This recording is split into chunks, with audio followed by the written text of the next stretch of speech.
You all set, Mike?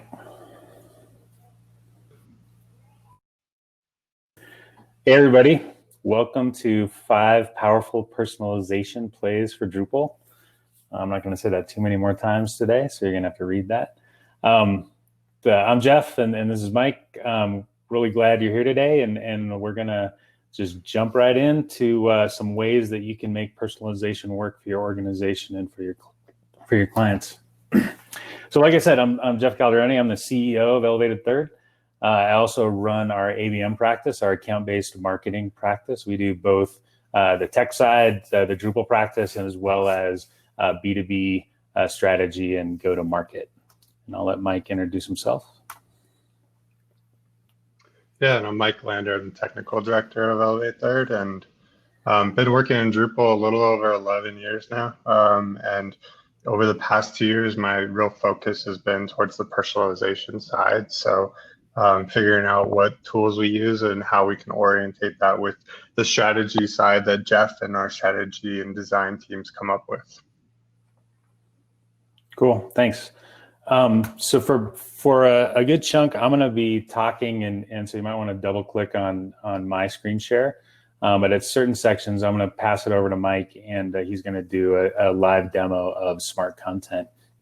We'll talk more about smart content in a minute, but it's a module that Mike and his team have worked on to do personalization within Drupal. And yeah, here's the link here. It'll be persistent on Mike's screen share. If you guys want to check it out, I would encourage you to. There's a link to the slides there as well, and we'd love to see you at our booth anytime, but Mike and I are going to be in our booth right after this if there are any other questions about this presentation.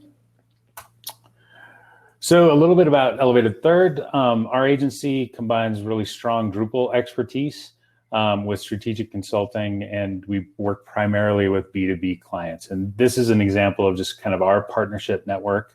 In addition to the Drupal Association, we are preferred partners with Acquia. We're partners with ITSMA, which is an account-based marketing organization, kind of the original account-based marketing organization. We're partners with Demandbase, which is an ABM SaaS product that we'll talk more about in a minute. And we're also partners with Drift, which is conversational marketing.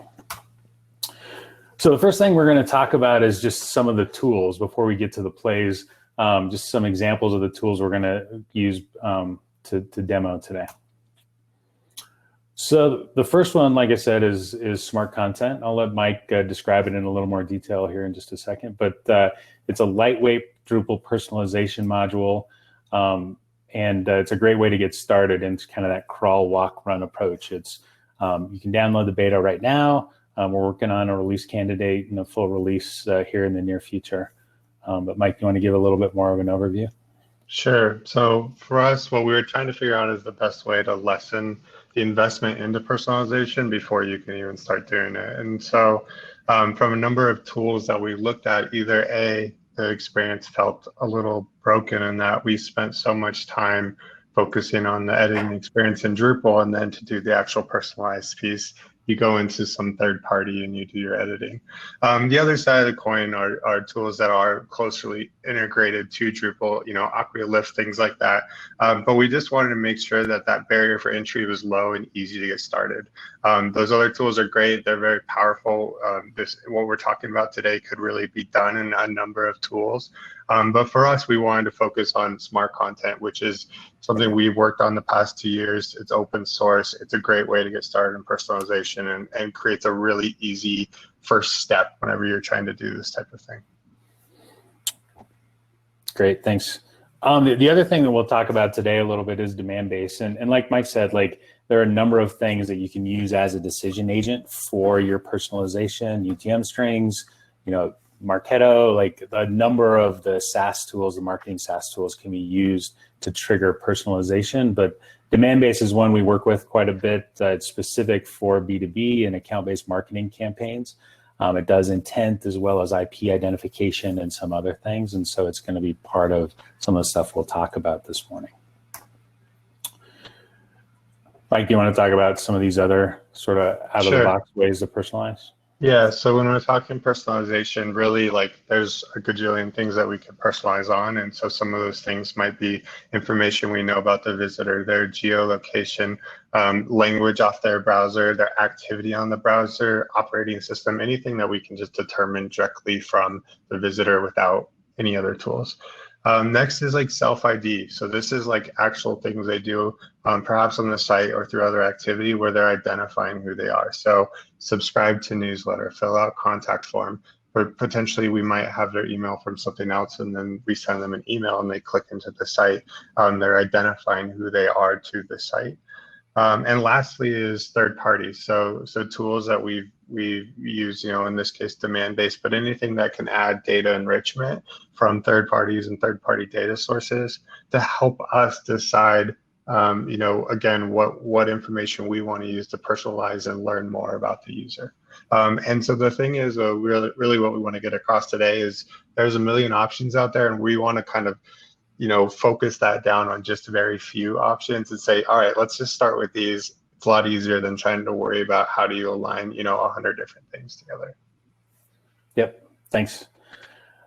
So the context of this presentation, a good chunk of it is really like why personalize, and we get questions from our clients all the time is like, what can I do? How does it work?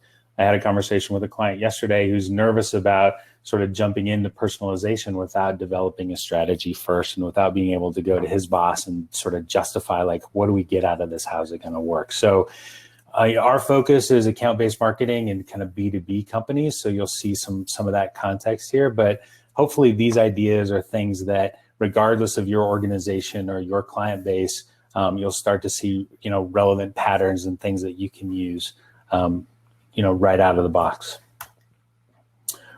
So personalization is not a standalone strategy. It really doesn't do anything on its own.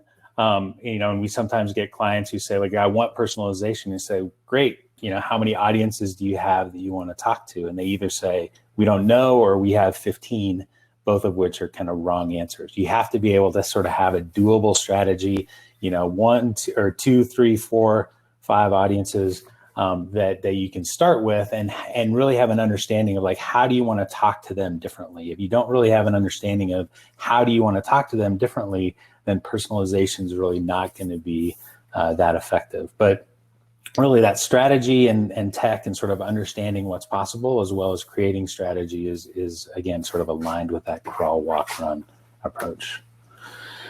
So here's play one, court your current customers. So your current customers are often overlooked, by the marketing department, account-based marketing, because everyone wants new logos, everyone wants to gain that new traction with people. That's kind of what marketing is about. But really, why shouldn't you treat your valuable customers on your website differently? Why would you treat them the same way you would treat strangers? So, for example, you can empower and educate and kind of celebrate your existing customers using personalization, teach them how to use your product, better show them content related to their business, or to invite them to events, customer only events. So the challenge, you've got a login box and a portal, and you've got content that's only relevant for current customers, but everybody lands on the homepage. But the current customers, you guys probably know this, but like current customers will land on your homepage and then go to the upper right and click on the login as their sort of normal path. And so why don't you take that kind of exit through the gift shop opportunity to show them things that will help them engage with the product. So this is, we'll pick on Salesforce. They're big, they're tough, they can handle it. But if you think about, their opportunities for personalization, and I get that I'm probably not in their target market. Maybe if I was working at IBM or Microsoft or one of their huge clients, maybe it is personalized. But, if you look at sort of how they sort of approach things, you start with, like these offers that are generic. It's like, yep, I get it. That's why I bought it. I logged in an hour ago and you're not my rep. Slow clap for you, Salesforce. Like, I get that as well. And we already have this product. So why didn't you take the time to sort of personalize and offer me something that's next? I think this is another good example of what we can all relate with. Like on the phone, they ask you to type in your account number, and then 5 seconds later, the rep starts with, hey, can I start with your account number? It's like, that's what we're trying to avoid. How do we make our customers not feel like that? How do we make sure that we sort of pull in what we know about them and make their experience better? So we work with a lot of SaaS companies. One of them is a company called Omnitrax. And this is, this is work in development for targeting their current customers. So you can see their standard landing page on the left, but by detecting their login cookie, we can customize the page for the on the right for their current customers, where we lead with the latest content to help them get more out of the product, increase engagement, increase renewals, offer secondary products to help bolster that initial offering. So just some tricks to get this to work. You have to ID the current customers. You can either set a cookie or UTM based on an email that only a customer would have. You want to acknowledge the users. You don't need to maintain them by name, but don't be a stranger. Of course, knowing what kind of customer they are is really key to strategic upselling. Play number 2. So this is one of the more simpler plays. It focuses on first time versus returning experience, something that's relevant to any industry. So the challenge is relatively simple. You've got a homepage that's acting like a dumb doormat. It says the same thing to everyone. How can we change that? So now we're going to pick on Marketo a little bit. These are screenshots of the experience visiting the site, 1, 2, and 3 times. We've even shared our info. In form after form, we've returned to the site, and we still have the same message consistently. So much for personalized experiences. And if you work, downtown, which is where we used to work before COVID, there's always somebody, trying to get you to sign up for something or trying to advocate for something, and you walk by them on your way to lunch, and you come back and they ask you the same question, and you have to say no again. And so, it's not their fault, but like, think about just your customers feeling that way as like, you should know me. Can you just, pay attention to what I've already told you and treat me as if I've been here before? So here's an example. We're using Water Research Foundation. One of our goals was to encourage users to create accounts to get access to the research. So we use this area to progressively guide them. So on the first visit, we get our welcome mat content, the generic content that everybody gets. But then on the next visit, we get rid of that. Why should we repeat ourselves, in favor of a stronger CTA, get them to try to create an account. Again, like, we're just sort of recognizing where they might be in the funnel and giving them an offer that sort of moves them a little bit closer to where we want them to engage. So this stays until the user does actually create an account. So we don't go past this. It's like, until they create an account, we're not going to give them more information. But then we treat that user as a power user with this sort of launchpad area once they have created an account to jump into key areas of the experience. So some tricks with this one: you can use simple cookies to ID returning visitors. Smart content can do this pretty easily. So once you do, you think of it like a conversation. You don't need to repeat yourself, change it up. Don't wink too hard. Like, they should know that it's personalized. So they should recognize that you're, offering them something that takes into account that you saw them pass by the first time. But you don't have to, say, welcome back, Mike. How have you been? Just keep it casual. So with that, I'll pass it over to Mike. You might want to double click on his screen. He's going to just show you kind of under the hood and smart content and how you might execute some of these things. So on my screen, you should be seeing the elevated third site. What I've done is I've just copied down a version to my local just so that we can play with it a bit, break some things, change some things, etc. So this is a great example of just a modern componentized website. And in our case, we're using Layout Builder. We've defined our blocks for things like banners and summaries and kind of a tile bar, media bar, testimonials, things like that. And in our case, what smart content is going to allow us to do is replace some of these blocks with dynamic content. So you imagine when a page like this in Drupal renders, what it's going to do is it's going to take all this content and it's going to flatten it down to make it as performant as possible. And then depending on whatever layers you're using, like varnish or CDNs or things like that, it's going to send out copies of this site, all over, distributed all over the world, potentially, just to make it as fast as possible for the user. The tough thing was when you flatten things, it doesn't really make it easy to also personalize at the same time. So which is where essentially smart content comes in. So going to the use case that Jeff talked about, we're going to do a real quick sample of kind of what new versus returning might look like. This site, is actually one of our first sites using the newest version of smart content. So we've just released a smart content 3.x version.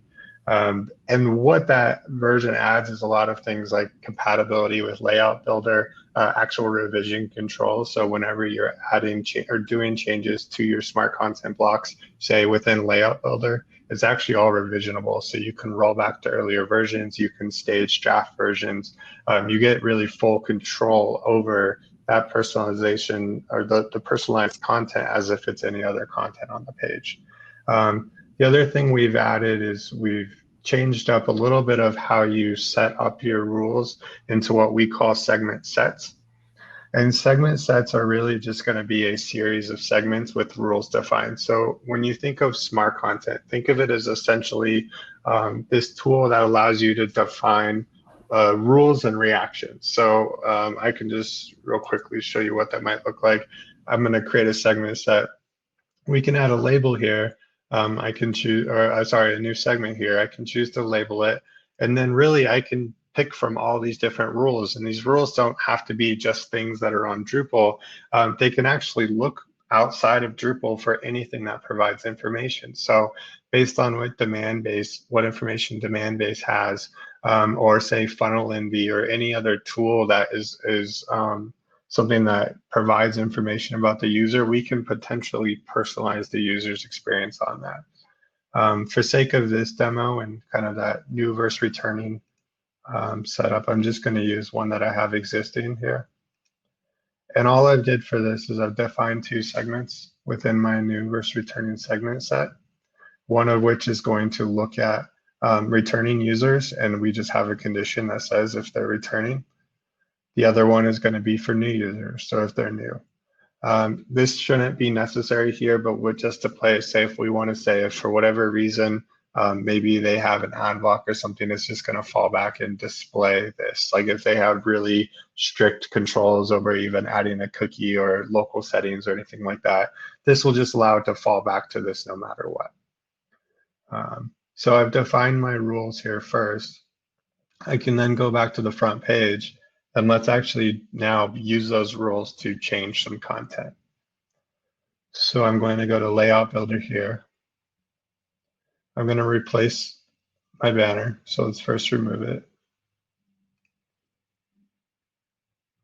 And then let's add a new block where that was. So one thing we've changed in 3x is we've created a new block type that's called decision block. Before it was just like a smart content block. This works essentially the same, but we kind of see the idea of smart content blocks expanding with even more unique circumstances and things like that, like multivariate and so forth. So we wanted to kind of rename and recategorize how we're doing this. So in this case, we have a decision block, which is going to decide between those segments that we've defined. So I'm going to select new versus returning. And then I'm going to be able to configure which content is shown to those who are returning and which content is shown to those who are new. This is still in beta, so we're doing some form cleanup, and I think even in the next beta, you'll see some significant changes even on the theming for this. So I'm going to pick my personalized billboard as what the returning user sees. And then for new users, I'm just going to pick my default.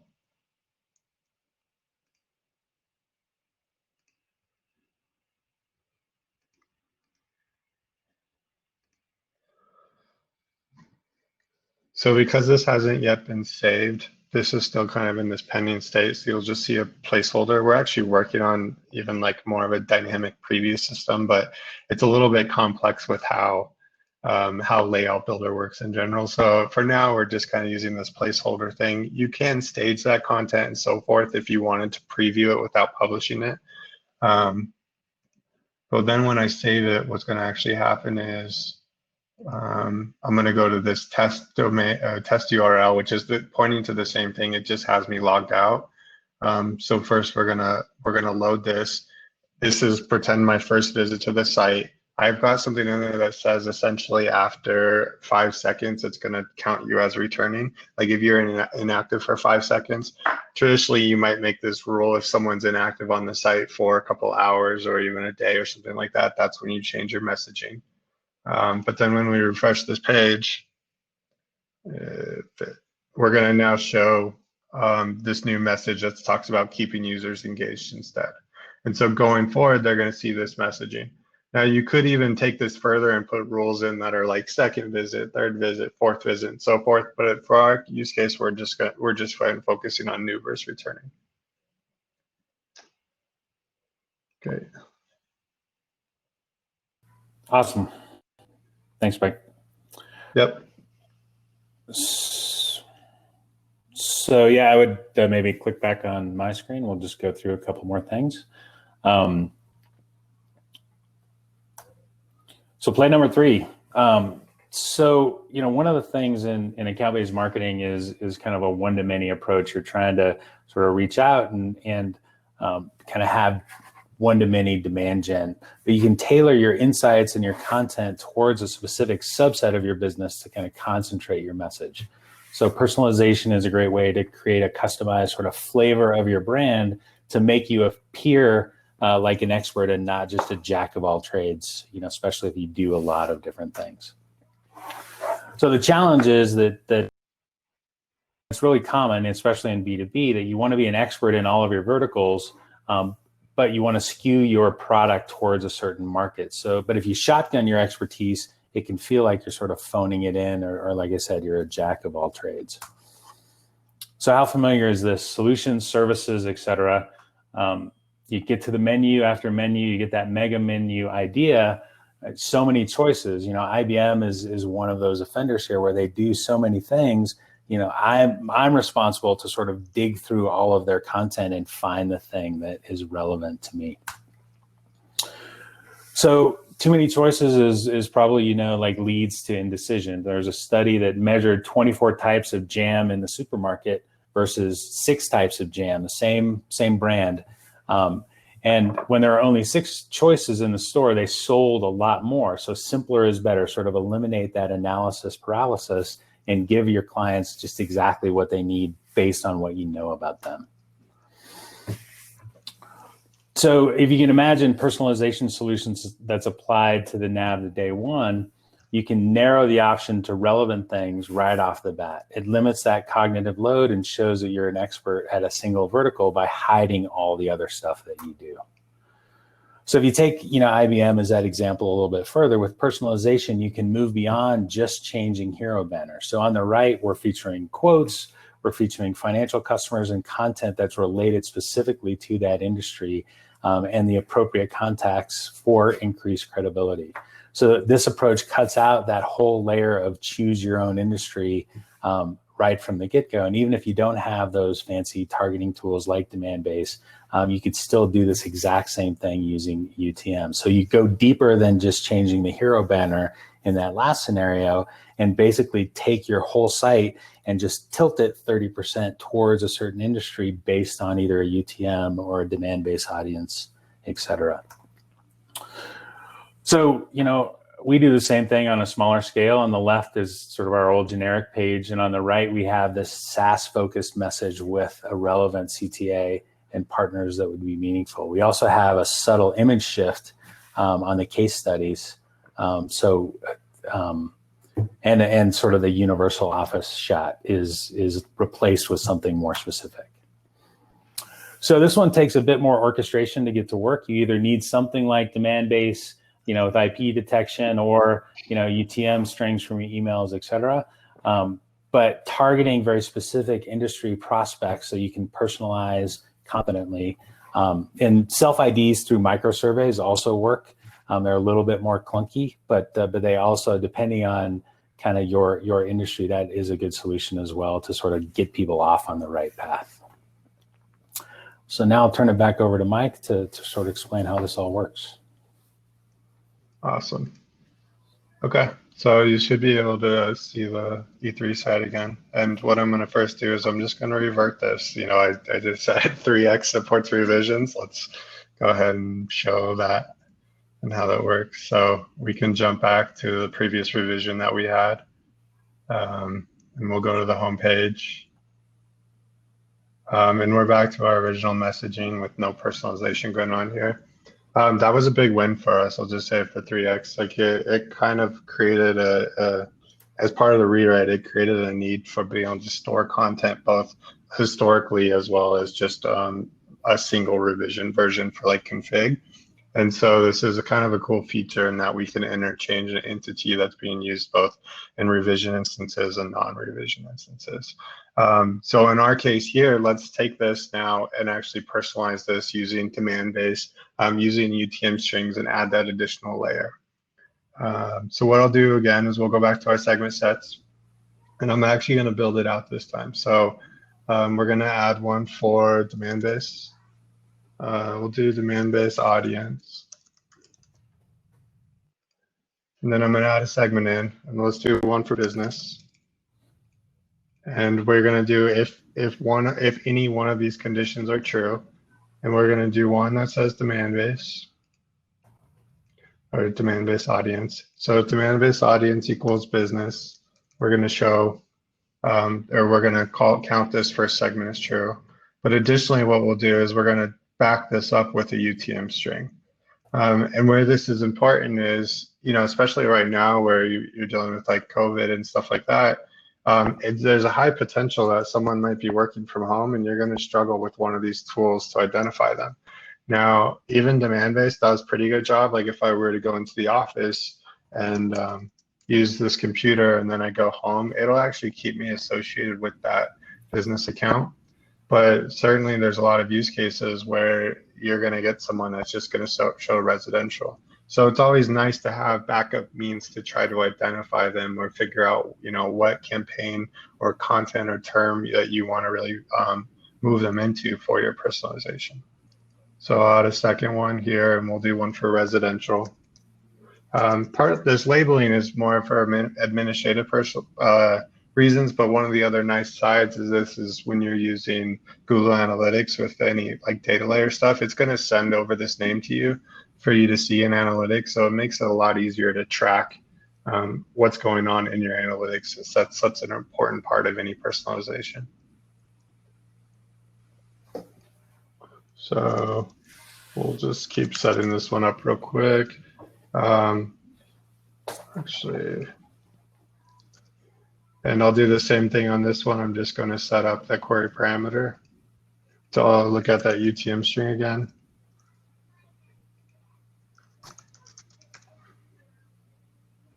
And then let's just do one last one that's like our fallback. So we can just say business, residential. And then on this one, I'm just going to put a condition that always returns true. So I want a third audience that for whatever reason, you know, education or something like that, which demand base will flag as well. But in our case, we're just going to say, if it's not personal or if it's not business or residential, let's just fall back to this default. So we have if any, just want to double check, residential. So we'll save this.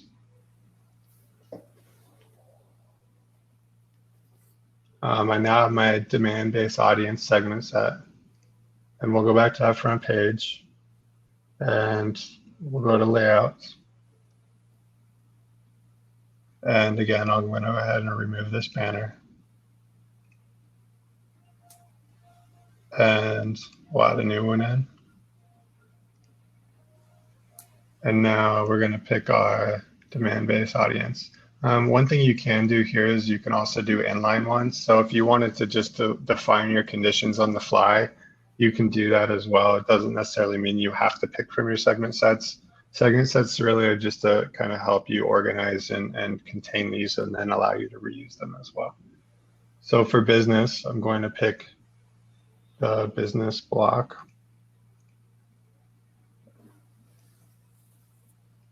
For residential, pick the residential block. And then again, let's have our fallback.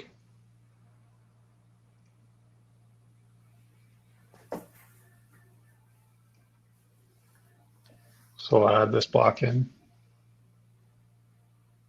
And then I'm going to save this. Okay, so for whatever reason, my local IP identifies me. It's tagged me as education. Apparently, at some point, I did something, and my current browser thinks I'm in education. But when I do an incognito, it starts fresh, and there's no cookie that has it saved. So let's go ahead and reload this, and it's going to put me in the residential bucket. Or maybe it didn't, or I mistyped something.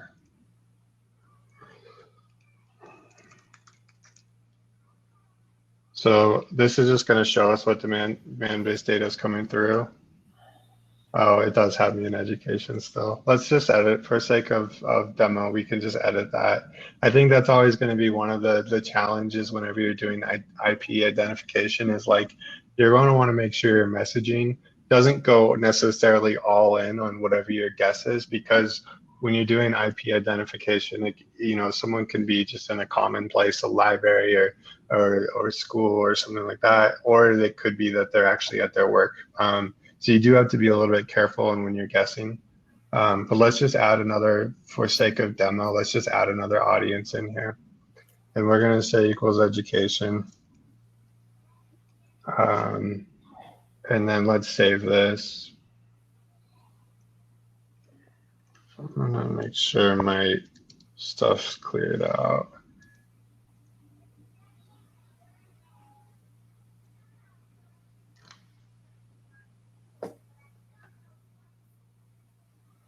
Sorry, it's just loading. 1 second.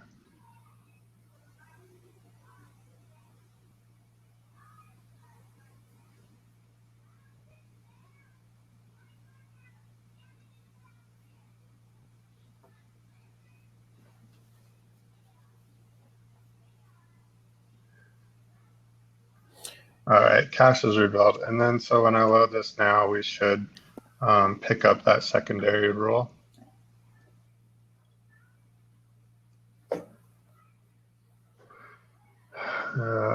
Yeah, so now we're having the stay home use Drupal rule, which is essentially firing off that second segment.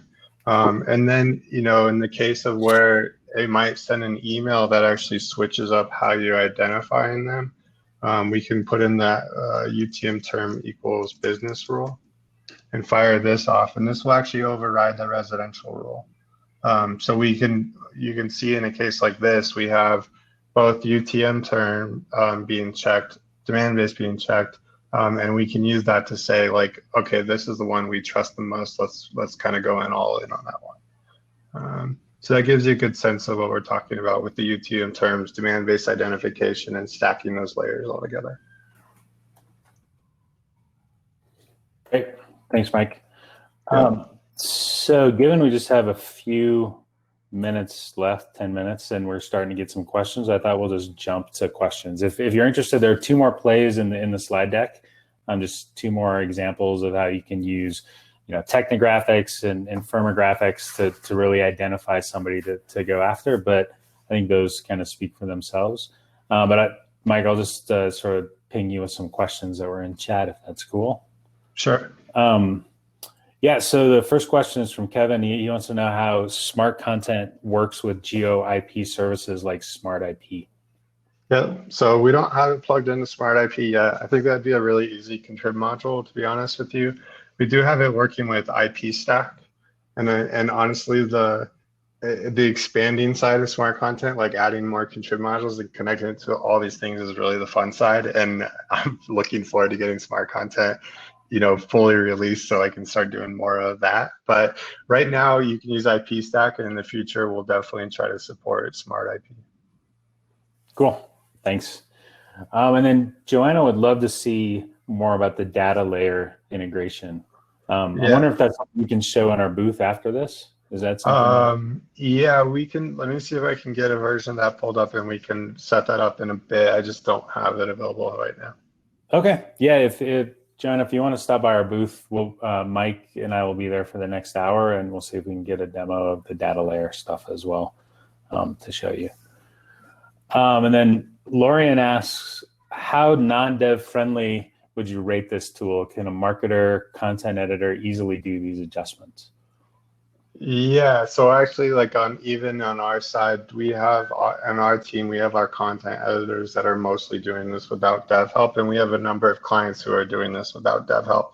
That being said, for things like UTM strings, right now you could see that I was like picking conditions that were like check the query string, and for a UTM string, you'd even want to probably cookie it so that after they first come onto the site and they keep clicking around, you want to keep track of that, and you're going to lose that UTM string. So you're going to want to cookie it. So in some cases like that, it might be helpful to have a developer build conditions that are a little bit easier around what you're trying to do. But once those are in place, it's made to be very slick and easy for a content admin. I'll also say in our next beta release, there's going to be some pretty significant form updates, which will also make that UI a little bit easier to digest. Yeah, and I would just add, like internally, we have our UX designer, our senior UX designer, and a senior account manager, and myself, really kind of kicking the tires. So 3 non-technical people, kind of giving Mike feedback to say like this doesn't make sense, or how do we add this? And I think that's what he's talking about in that next release is sort of incorporating some of that marketer content person feedback. But I mean, I think it's really pretty intuitive the way it is, but I think it's always, it can always be better. And I think especially like if we can insert some of that business logic or things that we know that people are going to want or know that they're going to need as a next step, it just makes it that much more intuitive. And we actually gave the keys to one of our clients on their site, and we helped them set up a banner with a couple versions, and then we got a call back a little while later that's like, we have 100 banners displaying.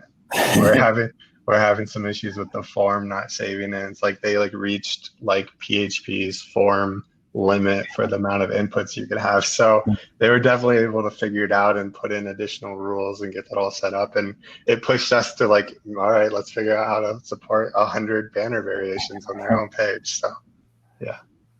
Nice. Kevin has another question. How does smart content deal with CDN caching outside of and above the Drupal layer? Yeah, so this was the challenge of smart content is like Drupal has this really cool cache system, context, tags, and all that built in. And we couldn't really utilize it because you have to make a decision on something. And it's like needing your decision to match up with context. So essentially what happens is we're rendering a placeholder on the page. So with the cached version that's getting sent out to the CDN has just a placeholder.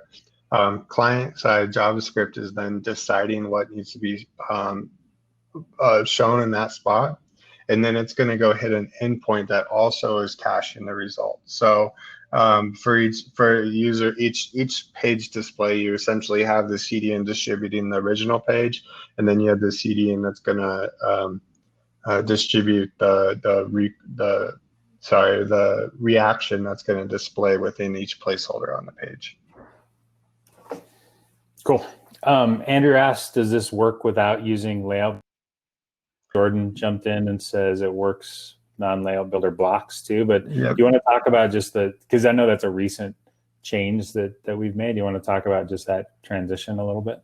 Yeah, so when we built the 1X version, we kind of treated each decision that's being made as a configuration entity, which made it really tough to support layout builder because layout builder, with the revisionable stuff, it started to kind of feel clunky, and we couldn't, we'd either have to dump kind of the inline setup or we would have to solve this revision history thing. So when we went back and reapproached it, we made it support both config and revisionable content. So it works with layout builder, it works with block field, it also works with core, just like block layout. Where you might run into some challenges are outside of those three, and that actually has more to do with how Drupal core is set up, and it's an issue, an area that I want to push on, is that Drupal core doesn't really differentiate between block submitting and block saving, because most blocks out there don't need to have those separate. But in our case, where we have this dependency that's unique to it, that we have to, like we have this entity that is like a child of the block we're saving, we actually need to differentiate that. So I followed the same pattern that Layout Builder uses for its own inline blocks. Just the drawback of it is now it makes it so that we have to write support for different blocks usages. So we covered the main three that we knew of, but if there's something else that comes up where like people want additional block support, we can see about supporting those as well. Cool, thanks. Then Hamza asks, how does smart content deal with other module add-ons that you might want to add to your Drupal site? So it's, as long as you're following Drupal best practice, it's gonna work. Like when it renders things out, it's still attaching JavaScript behaviors. It's doing all that so you can extend, you know, the rendering side of anything, the templating side, all of that's going to be supported. On the back end, you know, it's very well contained. It's not going to mess with any other modules, and it also provides a lot of opportunity to extend as well. So if you wanted to write additional smart content plugins, it's really easy to extend out in a number of ways. Great, thanks. Luke asks, how do you debug the segments? That's a good question. So we're still working on that. And what I'm trying to figure out is a way. So that front page of the Elevate Third site actually has 7 different blocks that are being personalized currently. So I don't want it to be something where you have to go to each block independently and say, show me the other version of this, and which is part of the reason why we moved to global smart segment sets, is that then we want to get to the point where we have a way to preview a page and actually drop down and say, like, from this segment set, I'm a new user. From this segment set, I'm a residential user, and so forth. And then we can simulate what that looks like and have that propagate to all of the blocks on the page, so you're not doing that one by one. So kind of the debug or previewing side of things is something we're still working at. If I'm not understanding the question correctly too, because debug can mean a lot of things, definitely pop in the chat. Cool. Joan asks, does it work with paragraphs?